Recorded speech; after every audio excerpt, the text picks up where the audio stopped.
Welcome to Techno with friends. यहाँ आपको मिलते हैं विजुअली इम्पेयर्ड पर्सन्स के लिए तैयार किए गए खास टेक्नोलॉजी से रिलेटेड ट्यूटोरियल्स। तो अभी इस चैनल को सब्सक्राइब कीजिए और अपने सारे फ्रेंड्स को भी शेयर कर दीजिए टेक्निकल ज्ञान। जी हाँ फ्रेंड्स, ये है Techno with friends YouTube channel, आपका दोस्त हमेशा आपके साथ। नमस्कार मित्रों, संदीप कुमार शर्मा तकनीक मित्रों के साथ एक बार फिर से। तो आज आप लोगों के लिए खूब सारे वीडियो अपलोड करने की इच्छा करी है, तो देखते हैं क्या होता है। तो आज हम बात करेंगे, किसी भी ट्यूटोरियल की बात नहीं करेंगे, एक जनरल टेक्निकल अवेयरनेस की बात करेंगे कि हम सभी लोग मोबाइल फ़ोन अपने हाथ में रखते हैं। हमारे पास बड़े बड़े गैजेट हैं, महंगे महंगे गैजेट हैं, हम लोग रखते हैं। और काफ़ी सारे लोग तो पैटर्न भी रखते हैं, सिक्योरिटी लॉक भी रखते हैं, बहुत सारी हम सिक्योरिटी सब कुछ करते हैं। लेकिन फिर भी इतनी सिक्योरिटी के बाद भी हम कई बार गलतियां कर जाते हैं। उसके कारण हमें आर्थिक या फिर कई बार मानसिक नुकसान भी उठाना पड़ता है। तो दरअसल क्या है कि हमें कुछ अगर छोटी छोटी बातें हम ध्यान रखें, क्योंकि विनय जी ने मुझे कहा भी था, विनय भारती साहब ने, कि हमारे चैनल पर इस तरह के वीडियो भी समय समय पर अवेयरनेस के उपलब्ध कराने चाहिए, ताकि लोगों को इससे कुछ जागरूकता हो। हमारे फील्ड में जो आजकल मोबाइल का, कंप्यूटर का चलन बहुत बढ़ गया है, तो हम सारे काम चाहे पढ़ाई से लेकर और एंटरटेनमेंट तक या फिर व्यापार तक भी हम आजकल फ़ोन से करते हैं। तो ऐसे में हमें थोड़ा सा सावधानी बरतने की ज़रूरत है। सबसे बड़ी बात, सबसे पहली बात तो मैं ये कहूँगा कि कम से कम दिन में 1 घंटे तो फ़ोन से दूर ही रहना चाहिए। हम रात को सोते हैं वो तो दूर रहते ही हैं, बाकी हमें दिन में 1 घंटा तो कम से कम ऐसा करना चाहिए कि फ़ोन हमारे हाथ में रखना ही नहीं चाहिए। क्योंकि कहीं ना कहीं फ़ोन जो है हमें नुकसान पहुंचाता ही है। अगर आप देखने वाले हैं तो सारे दिन अगर अपन फ़ोन देखेंगे तो आंखों पर भी बुरा प्रभाव पड़ता है। आजकल बच्चे बच्चे के हाथ में फ़ोन है, तो ये भी कुछ अच्छी बात नहीं है। अब हो सकता है कुछ लोग इस पर डिसएग्री करें कि बच्चों को तो फ़ोन देना पड़ता है कि आजकल ऑनलाइन पढ़ाई है, चलती है। बिल्कुल बच्चों को ऑनलाइन फ़ोन देना चाहिए, और डिजिटल इंडिया का अर्थ भी यही है। लेकिन उसका उद्देश्य ये कतई नहीं है कि बच्चे क्या देख रहे हैं उस पर हम बिल्कुल भी उसे नज़रअंदाज कर दें। हमें सबसे पहले बच्चों को अगर हमने फ़ोन दिया तो हम एक उस पर फैमिली वाला एक वो ऑप्शन आता है ना, डिजिटल पेरेंटल कंट्रोल, तो वो हमें बच्चों को मोबाइल में लगाना चाहिए। इसे एक्टिवेट करना बहुत ही आसान है। हमने फ़ोन में एक पेरेंटल कंट्रोल वाला एक ऐप आता है, उसे डाउनलोड कर लें। वो बच्चे के लिए और माता पिता के लिए, दोनों के लिए आता है। तो उसमें क्या होगा, आप उसमें बच्चे अपना मोबाइल में वो ऐप डाउनलोड करेंगे और बच्चे के मोबाइल में वो डाउनलोड करेंगे। अगर आप कहेंगे तो मैं उसका एक वीडियो बना दूंगा, लेकिन आज हम सिंपल बात करते हैं, वीडियो नहीं बनाएंगे। तो दोनों के फ़ोन में एप्लीकेशन इंस्टॉल करने के बाद अपने फ़ोन की बच्चे के ईमेल आईडी से अपने फ़ोन को अटैच करेंगे। उसका सीधा सा तरीका है, जैसे ही आप फ़ोन को खोलेंगे तो संबंधित बच्चे की ईमेल आईडी आपको अपने फ़ोन में डालनी पड़ेगी। उसका पासवर्ड भी हमें याद होना चाहिए। डालने के बाद जैसे ही हम फ़ोन से उससे कनेक्ट करेंगे, वहाँ पर हमारा दूसरा जो फ़ोन है उस पर एक कोड आएगा। वो कोड हमें हमारे फ़ोन में डालना है। जैसे ही वो कोड हम डाल देंगे तो हमारा फ़ोन ऑटोमेटिकली उस फ़ोन के साथ कनेक्ट हो जाएगा। अब उसके अंदर सुविधाएं क्या होती है, हमें पता लग जाएगा बच्चा कितनी देर बच्चे ने फ़ोन स्क्रीन ऑन किया, कितनी देर बच्चे ने कौन सी ऐप यूज़ की, और बच्चा कितनी देर तक रात को क्या चलाता रहा। तो सब चीज़ें, ऐसी ऐप जो बच्चे के लिए हानिकारक है उसे आप रिस्ट्रिक्ट कर सकते हैं। यहाँ तक कि प्ले स्टोर को भी आप लॉक कर सकते हैं। बच्चा जब तक आपके उसमें आपकी ईमेल आईडी का पासवर्ड काम करेगा, जब तक आप अपनी ईमेल आईडी जिससे आपने उसे कॉन्फ़िगर कंट्रोल किया है उसका पासवर्ड उसके फ़ोन में नहीं डालेंगे तो प्ले स्टोर इत्यादि कोई भी ऐप काम नहीं करेगी। आप कुछ समय के लिए अस्थायी रूप से बच्चे की कुछ ऐप्स को बंद, संबंधित बच्चे की ऐप को बंद कर सकते हैं, जैसे व्हाट्सएप हो गया या फिर उसका अपना जो है यूट्यूब हो गया, जिससे कि बच्चा सारे दिन इसे नहीं देखे। और थोड़ा नज़र भी रख सकते हैं बच्चे पे। और उससे एक ये भी कि आप बच्चे के फ़ोन पर घंटी भी बजा सकते हैं, बच्चा कौन सी जगह है, लोकेशन भी आप बच्चे का पता कर सकते हैं। मतलब ये सब कुछ कर सकते हैं, लेकिन इसका उद्देश्य कतई नहीं है कि आप किसी को परेशान करने के लिए इस तरह की ऐप्स का इस्तेमाल करें। लेकिन खैर उसके भी अपने एक कुछ नियम हैं। आप व्हाट्सएप पे किए गए मैसेज नहीं पढ़ पाएंगे। आप कल ने इस बात के लिए कई लोग खुश हो जाएंगे कि चलो हम उसके व्हाट्सएप मैसेज भी पढ़ लेंगे, तो ऐसा आप कतई नहीं कर पाएंगे। सिर्फ आप व्हाट्सएप एप्लीकेशन पे नज़र रख पाएंगे कि वो कितनी देर उसने चलाई है। आप ये नहीं देख सकेंगे उसने किस किस को मैसेज किए हैं, यूट्यूब पर उसने क्या क्या कंटेंट देखा, आप ये भी नहीं देख सकते। बस आपको इतना पता लगेगा कि वो यूट्यूब उसने चलाया है। या ये ऐप दरअसल इसलिए है कि आप बच्चे पर थोड़ा सा नज़र रख सकें कि आजकल हमारे बच्चे क्या होता है कि जब किशोरावस्था होती है तो बच्चा थोड़ी सी गलती कर जाता है, वो उसको पता नहीं होता, उसके फ्रेंड्स साथी लोग कुछ बता देते हैं, तो वो कोशिश करता है ऐसी ऐसी चीज़ों को सर्च करने की। यूट्यूब पे, आप गूगल पे भंडार पड़ा है, कुछ भी सर्च करो, अच्छा बुरा सब मिलता है, तो ऐसा हो जाता है। इसके अलावा ये तो हुई बच्चों की बात। अब हम अपनी बात कर लेते हैं। हमें भी सावधानी रखनी चाहिए, चाहे हम फेसबुक अकाउंट यूज़ कर रहे हैं, चाहे हम यूट्यूब यूज़ कर रहे हैं, चाहे हम गूगल से कुछ काम कर रहे हैं, चाहे हम व्हाट्सएप यूज़ कर रहे हैं। कई बातों का ख़ास ख्याल रखना चाहिए। ना तो कोई जिस न्यूज़ की पुष्टि ना हो, ना जो मैसेज कभी मतलब कि जिसकी पुष्टि नहीं हो, उसे कभी वायरल नहीं करना चाहिए। आज मैंने आपको कुछ व्हाट्सएप पे शेयर कर दिया, अब उसमें कितनी सत्यता है इसके बारे में मुझे भी नहीं पता। अब क्या होगा, मैंने तो वो शेयर कर दिया मजाक के लिए या कैसे भी, बस ऐसे ही मेरे पास मैसेज आया, मैंने शेयर कर दिया। वो धीरे धीरे वायरल होता होता होता आगे जाएगा। इससे हो सकता है किसी को कोई नुकसान पहुंच जाए, किसी को ठेस पहुंच जाए, तो ऐसा काम बिल्कुल नहीं करना। हमें व्हाट्सएप का यूज़ उतना ही करना है, क्योंकि आजकल तो देखो नॉलेज के लिए हम व्हाट्सएप का यूज़ कर सकते हैं, हम दोस्तों मित्रों से बात करने के लिए व्हाट्सएप का यूज़ कर सकते हैं। बस इनको वहीं तक सीमित रहने दें, इसको अपनी आदत न बनाएं। किसी भी, वो कहते हैं ना, अति सर्वत्र वर्जते, अर्थात किसी भी चीज़ को अपनी आदत न बनाएं।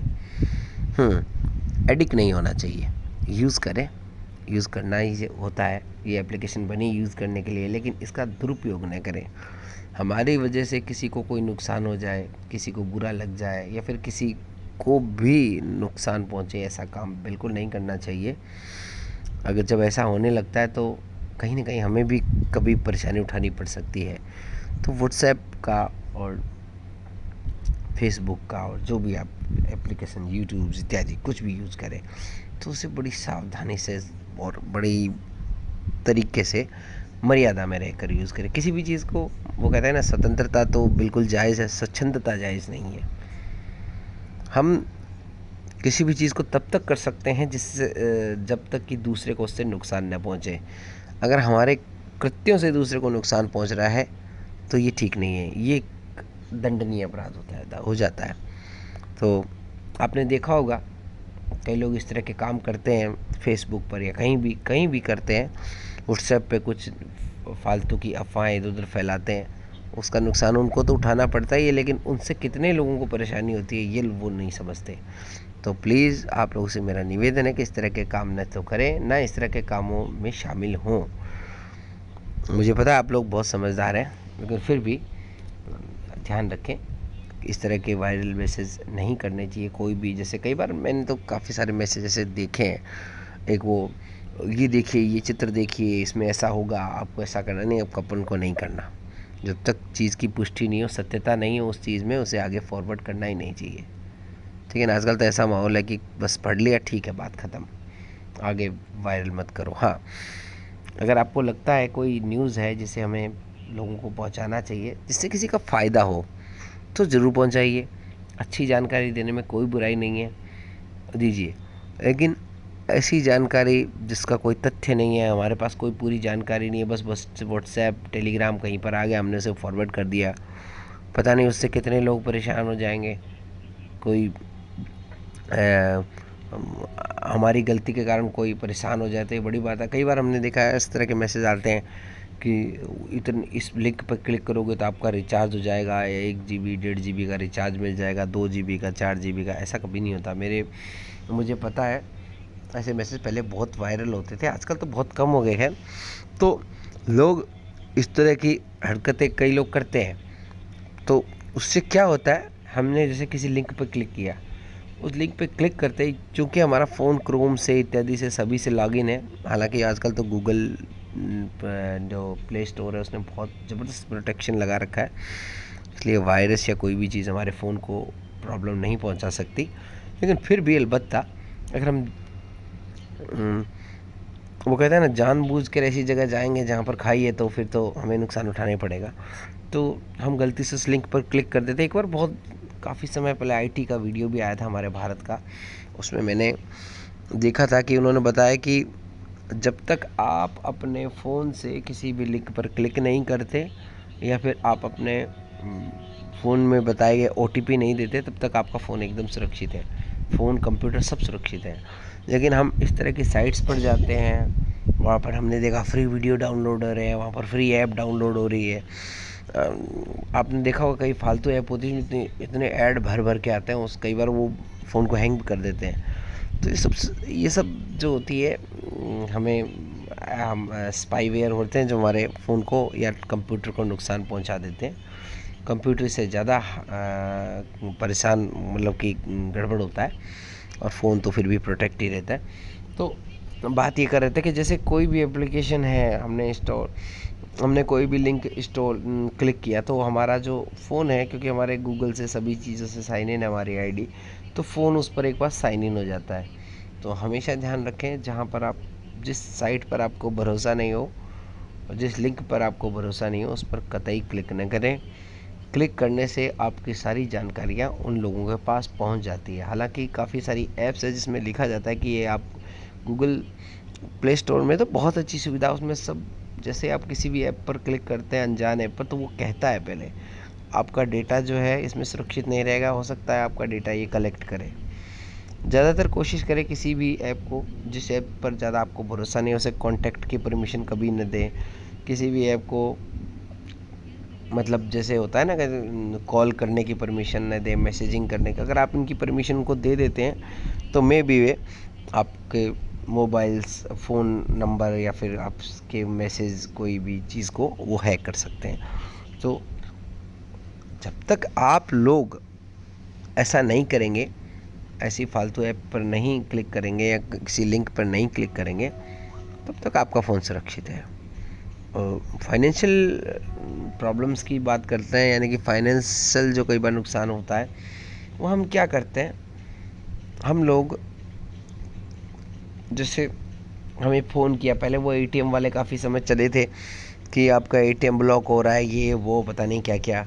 तो उससे क्या कि आपका एटीएम ब्लॉक हो रहा है, तो आप जो है जल्दी से हमें वो, आपको एक ओटीपी आएगी, वो ओटीपी हमें बता दें। तो इस तरह से काफ़ी लोगों को परेशानियां हुई थी, लेकिन बाद में वो कम हो गया आजकल, तो ऐसा नहीं होता। तो लेकिन फिर भी हम थोड़ी सी गलती कर जाते हैं, तो अगर हमने गलती से किसी को ओटीपी दे दिया, अगर आपसे फ़ोन पे कोई ओटीपी मांगे, तो आपको ओटीपी नहीं देना चाहिए जब तक सत्यापित नहीं हो, ठीक है ना। जैसे पैन कार्ड हो गया, आधार कार्ड हो गया। हालांकि अब जब तक आपके फ़ोन में पैन कार्ड, आधार कार्ड, आजकल सब ये सब चीज़ें लिंक है एक दूसरे से, बैंक अकाउंट भी लिंक है हमारे आधार कार्ड से। लेकिन क्या होता है कि जब तक हम इनको ओटीपी नहीं देते किसी भी ऐप को, तब तक वो हमारा डेटा या आधार कार्ड की जानकारी को चुरा नहीं सकते, और इतना कोई इसमें परेशान होने की अपन को ज़रूरत नहीं है। ऐसा अपना कोई कुछ बिगाड़ नहीं सकता। हम अगर सिक्योर हैं पूरी तरह से, एक अपने यूपीआई पिन का हमेशा ध्यान रखें। जब भी आप ऑनलाइन ट्रांजैक्शन कर रहे हैं तो इस बात का ख़ास ख्याल रखें, टॉकबैक की वॉल्यूम कम रखें, उतना ही रखें। मेरे हिसाब से तो मैं तो ऐसा करता हूँ कि ईयरफोन लगा कर रखता हूँ उस समय। ताकि भुगतान अच्छे से हो सके, लोगों को स्क्रीन जल्दी से दिखे नहीं। तो ये कोशिश करें। ब्लाइंड लोगों को थोड़ी सी परेशानी होती है, धीरे धीरे काम करते हैं वो, कई हमें करना पड़ता है धीरे धीरे, जैसे क्योंकि यूपीआई पिन जब आता है तो डबल टैप करना पड़ता है उस पर। तो जैसे कोई भी यूपीआई आपका, जैसे 1234 या जो भी यूपीआई का आपका नंबर आपने डाला है, तो आप उस पर टाइप करें, जब फिर आप अपने कान में हेडफोन लगा लें ताकि सामने वाले को नहीं सुने, और फिर भुगतान करें। भुगतान कोशिश यही करें जहां आपको लगता है कि मैं एकदम सेफ़ हूँ यहाँ पर, तो वहीं यूपीआई का यूज़ करें, नहीं तो नगद भुगतान भी कर सकते हैं। लेकिन कैशलेस ट्रांजैक्शन आजकल व्यवस्था है तो बिल्कुल करना चाहिए, लेकिन पहले सुविधा अपनी और कोशिश ये करें कि अपन सिक्योर रहें पहले, ठीक है ना। एयरफोन लगा के रखें, पास में एयरफोन रख लें, एयरफोन तो आजकल सभी लोग रखते हैं, तो एयरफोन से अपना सुनकर और भुगतान करें, कोई दिक्कत नहीं है। और किसी को अपना यूपीआई पिन नहीं बताएं, ये तो नॉर्मल सी बात है, आप सभी को पता ही है बस। और अब चलते हैं थोड़ा सा कंप्यूटर की तरफ। कंप्यूटर में हम लोगों को, आपने सुना होगा कि कुछ समय पहले काफ़ी सारे वायरस ने अटैक किया था कंप्यूटर्स पे, और समय समय पर ये सब होता ही रहता है, मॉलवेयर्स या फिर काफ़ी स्पाईवेयर, काफ़ी सारी चीज़ें हैं जो ये क्या करते हैं, हम किसी साइट पर लॉगिन करते हैं, आप साइट पर जाते हैं तो हमारे कंप्यूटर का डेटा जो है, आईपी एड्रेस या जो भी कंप्यूटर की जो स्थिति है वो उनके पास पहुंच जाती है। वो क्यों पहुंचती है? क्योंकि हमारे कंप्यूटर में कोई सिक्योर एंटीवायरस नहीं होता। इसलिए आप अगर कंप्यूटर यूज़ करते हैं और डेटा बहुत सारा रखते हैं, तो पहली बात तो उसे कोशिश करें कि आप एक्सटर्नल हार्ड डिस्क रखें, उसमें सेव रखें डेटा को। अगर चलिए आपके इंटरनल हार्ड डिस्क में भी है तो भी इस बात की पूरी ताकीद करें कि आपके कंप्यूटर में एक अच्छा एंटीवायरस है। नहीं है तो काफ़ी सारे एंटीवायरस मार्केट में मिल जाते हैं, जैसे क्विकहिल है, गार्जन है, कैस्परस्काई है। एक्सेसिबल एक जो एंटीवायरस है वही मैं बता रहा हूँ, बाकी तो बहुत सारे एंटीवायरस है जो कि हम लोगों के लिए एक्सेसिबल नहीं है। साइटेड लोग तो उसे आराम से यूज़ कर सकते हैं, काफ़ी सारे एंटीवायरस है। गार्जन भी आप बिल्कुल एक्सेसिबल तरीके से यूज़ कर सकते हो, बिल्कुल एक्सेसिबल है। क्विकहिल का ही प्रोडक्ट है वो भी, वो सस्ता प्रोडक्ट है थोड़ा, तो आप ये परचेज़ कर सकते हैं। समय समय पर अमेज़ोन पर इत्यादि पर इनकी सेल वेल भी आती है, तो वहाँ से आप सस्ते में परचेज़ कर सकते हैं। 3 साल का पैकेज आता है इनका, जो अपने कंप्यूटर में एंटीवायरस रखें ताकि कोई भी जल्दी से साइट हमें हमारा कोई हैक नहीं कर सके। और इससे भी एक बात ये है कि हम क्रैक एप्लीकेशन के पीछे न दौड़ें। एप्लीकेशन जो क्रैक होती है वो हकीकत में हमें नुकसान पहुंचा सकती है। जैसे काफ़ी सारी ऐप, जैसे कल वो जॉज़ का लिंक आया था, तो पहले मैंने डाउनलोड किया, मैंने खुद ने देखा कि कहीं मैं अगर आपको एप्लीकेशन भेज रहा हूँ तो पहले मैं खुद डाउनलोड करके देखूँ। मैं बगैर कुछ सोचे समझे अगर आप लोगों के व्हाट्सएप पे अगर मैं भेज देता हूँ तो ये तो गलत बात है, मेरी वजह से आप लोगों को नुकसान होता है, ऐसा मैं नहीं चाहता, ना मैं ऐसा करता हूँ। तो हमेशा क्रैक से दूर रहें। हमारे लिए एप्लीकेशन वैसे भी बहुत कम बनती है, अगर हम इस तरह से करने लगेंगे तो हमारे लिए एप्लीकेशन बनाएगा कौन? तो ये एक बात है, हम लोगों को ध्यान रखना चाहिए जो विजुअली इम्पेयर्ड के लिए एप्लीकेशन बनती हैं। पहली बात थोड़ा सा ये भी है कि उनके डेवलपर्स को भी थोड़ा सा प्राइस कम करना चाहिए, लेकिन अगर किसी कारण से, क्योंकि देखिए एप्लीकेशन जब बनती है, डेवलपर्स उस पे काम करते, एक टीम होती है, तो उनका पूरा जो है मेहनत भी लगती है, समय भी लगता है, धन भी लगता है, तो कुछ पैसा तो वो कमाएंगे ही, उसमें कोई दो राय नहीं है। तो हमें उनकी हेल्प करनी चाहिए। चीज़ें ज़्यादा से ज़्यादा जो एप्लीकेशन हम सोच सकते हैं कि भाई इतना पैसा तो हम खर्च कर सकते, तो वो एप्लीकेशन परचेज़ ही करनी चाहिए।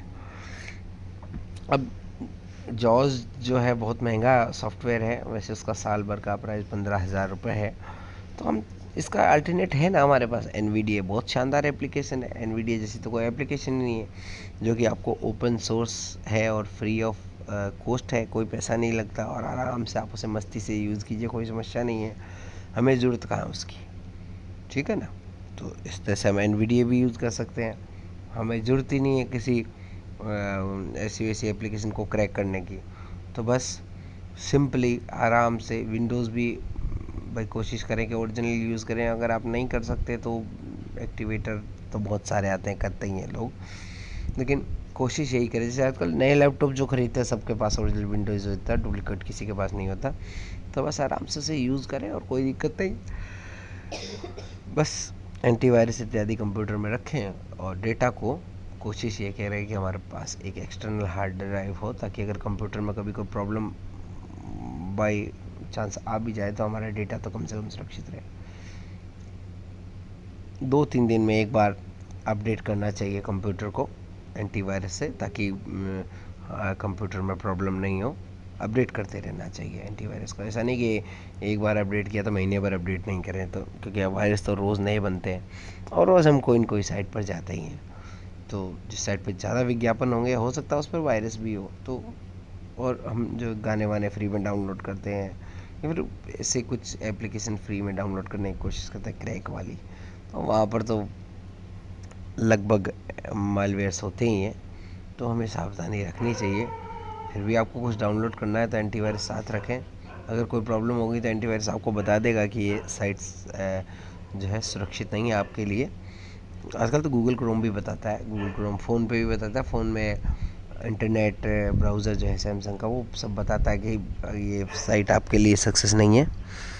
तो ये सब चीज़ें हैं, आप कर सकते हैं इसका इस्तेमाल। तो ये सब बातें हैं, इन बातों का ख्याल रखें और सुरक्षित रहें, आनंदित रहें और मज़े में रहें और जुड़े रहें टेक्नो विद फ्रेंड्स से। मेरी कोई बात अगर आप लोगों को बुरी लगी है तो मैं क्षमा प्रार्थी हूँ। और इसके अलावा और कुछ भी आपको कुछ पूछना हो तो ज़रूर पूछें। मुझे जितनी जानकारी है ज़रूर आपको जुटाएंगे, आपको ला कर देंगे। इसी तरह से समय समय पर अब हम आपको अपडेट करते रहेंगे नई नई जानकारी से। वैसे तो मैं करता ही हूँ अपडेट, लेकिन फिर भी आपको एंड्रॉयड से संबंधित और काफ़ी सारी जानकारी हम लोग देते रहते हैं। तो एंड्रॉयड हो या iOS हो, iOS तो वैसे बहुत ही जो है सिक्योर है। बाकी जो ओपन सोर्स जो होती है चीज़ें, उनमें थोड़ी कभी बार प्रॉब्लम हो जाती है, लेकिन फिर भी हम लोग अगर सुरक्षित हैं तो कोई दिक्कत नहीं है। हम लोग अपने आप को सुरक्षित रखें, अपने वातावरण को सुरक्षित रखें, स्वच्छ वातावरण का निर्माण करें, एक दूसरे से अच्छी भावनाएं रखें, किसी को परेशान नहीं करें, ना परेशान करने की सोचें, ना खुद परेशान हो। क्योंकि हम अगर किसी को परेशान करते हैं तो हमें भी टेंशन लगा रहता है, अरे यार मैंने उसके साथ ये कर दिया, वो पता नहीं मेरे साथ क्या करेगा, क्यों अपन को ऐसा काम करना है। अपने बस आनंदित रहिए। भगवान ने जो ये ज़िंदगी हमें दी है, इंसान रूपी जो ज़िंदगी दी है, इसका सदुपयोग करें, अच्छे कामों में लगाएं और एंजॉय करें। एंजॉय करने के लिए बहुत सारी चीज़ें हैं, म्यूज़िक सुनिए, कुछ भी कीजिए, टेक्नोलॉजी की जानकारी प्राप्त कीजिए। लेकिन हाँ, ऐसी जानकारी प्राप्त करने की कोशिश ना करें, जैसे कई बार कहते हैं ना, हैकिंग करना, किसी का फ़ोन की रिकॉर्डिंग सुनना, इस तरह के कई बार प्रश्न मैंने सुने हैं, आते हैं हमारे पास कि सर मैं दूसरे की रिकॉर्डिंग कैसे सुन सकता हूँ, सर मेरी गर्लफ्रेंड है उसकी मैं रिकॉर्डिंग कैसे। तो ये चीज़ें ठीक नहीं है। हम किसी की प्राइवेसी पे दखलंदाजी नहीं कर सकते और हमें करनी भी नहीं चाहिए। हो सकता है मेरी किसी बात का आपको बुरा लगा हो तो मैं फिर से क्षमा प्रार्थी हूँ, लेकिन प्लीज़ आप खुद भी खुश रहें और दूसरों को भी खुश रहने दें। खुद की भावनाओं का, अगर आप चाहते हैं कि आपका कोई सम्मान करे तो आप उनका भी, सामने वालों का भी सम्मान करें, चाहे कोई भी हो, छोटा बड़ा कोई भी हो, सबका सम्मान बराबर होना चाहिए। बड़े बड़ों की तरह पेश आएँ और छोटे छोटों की तरह पेश आएँ तो ज़्यादा अच्छा लगेगा। तो बस यही, इन्हीं बातों के साथ मिलते हैं फिर किसी और वीडियो में। तब तक के लिए धन्यवाद। जय हिंद, जय भारत, शुभ रात्रि।